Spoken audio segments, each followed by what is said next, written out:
নমস্কার প্রিয় দর্শক, আজকে একাদশীর মাহাত্ম্য নিয়ে কথা বলবো। একাদশী করলে কি কি পূর্ণতা অর্জন করা যায় এবং একাদশী করা আমাদের স্বাস্থ্যের জন্য কতটা উপকারী এবং একাদশী কি সেই সব কিছু নিয়ে আজকে আলোচনা করব। তবে তার আগে প্রিয় দর্শক, আপনারা যারা এই চ্যানেলে নতুন তারা অবশ্যই এই নতুন চ্যানেলটিকে সাবস্ক্রাইব করে এগিয়ে যেতে সাহায্য করবেন এবং ভিডিও ভালো লাগলে লাইক করবেন। তো প্রথমেই বলি একাদশী কি। একাদশী হলো চন্দ্রপক্ষের একটা তিথি। চাঁদের দুটি পক্ষ, শুক্লপক্ষ ও কৃষ্ণপক্ষ। চাঁদের পূর্ণিমা পর্যন্ত সময়কে শুক্লপক্ষ এবং অমাবস্যা পর্যন্ত সময়কে কৃষ্ণপক্ষ বলা হয়। 15 দিনে এক পক্ষ সপ্তাহ হয়। এই এক পক্ষের একটা দিনকে একটা তিথি বলা হয়। তিথিগুলি হলো প্রতিপদ, দ্বিতীয়া, তৃতীয়া, চতুর্থী, পঞ্চমী, ষষ্ঠী, সপ্তমী, অষ্টমী, নবমী, দশমী, একাদশী, দ্বাদশী, ত্রয়োদশী, চতুর্দশী এবং পূর্ণিমা অথবা অমাবস্যা। এই 15 দিন নিয়ে হয় এক একটা পক্ষ এবং এই একাদশীকে পুণ্যতিথি হিসেবে গ্রাহ্য করা হয়। একাদশী হচ্ছে এক ধরনের ভক্তিব্রত। এই ভক্তি হচ্ছে পরমেশ্বর শ্রী ভগবান কৃষ্ণকে জানার ও ভগবত প্রীতি সাধনের একমাত্র সহজ উপায়। শাস্ত্রে যে 64 প্রকার ভক্তাঙ্গের কথা বলা হয়েছে তার মধ্যে একাদশী ব্রত হল সর্বোত্তম। শ্রবণ, কীর্তন, স্মরণ এই সব ভক্তির পরই দশম ভক্তাঙ্গ রূপে একাদশীর স্থান। এই তিথিকে হরিবাসরও বলা হয়।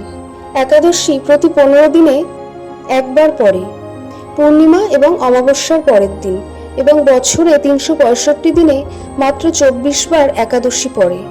তবে প্রতি তৃতীয় বছরে অধিকা মাসের কারণে দুটি একাদশী যোগ করে মোট 26টি একাদশী করা হয়। এবার বলবো একাদশী করলে আপনি কি কি পূর্ণতা অর্জন করবেন।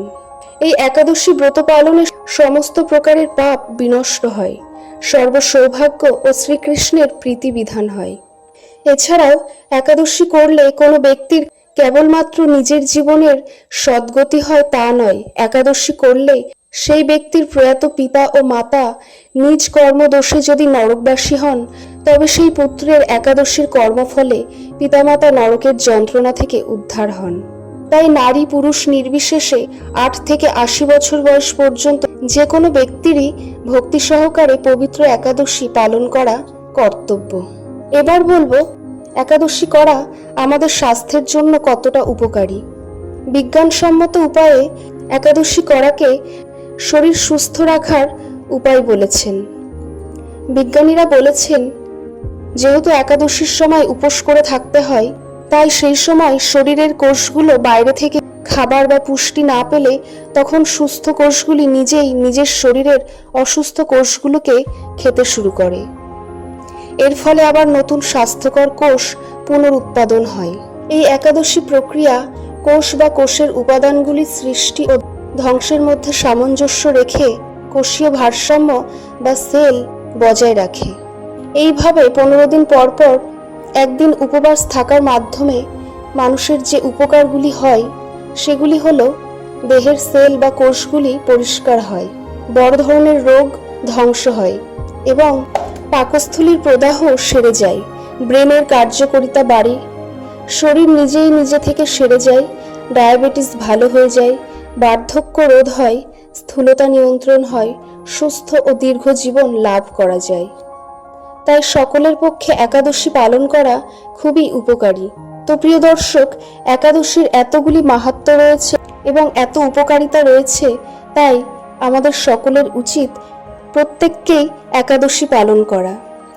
এর মাধ্যমে আমরা সব পাপ বিনষ্ট করে ভগবানের কাছাকাছি থাকতে পারি।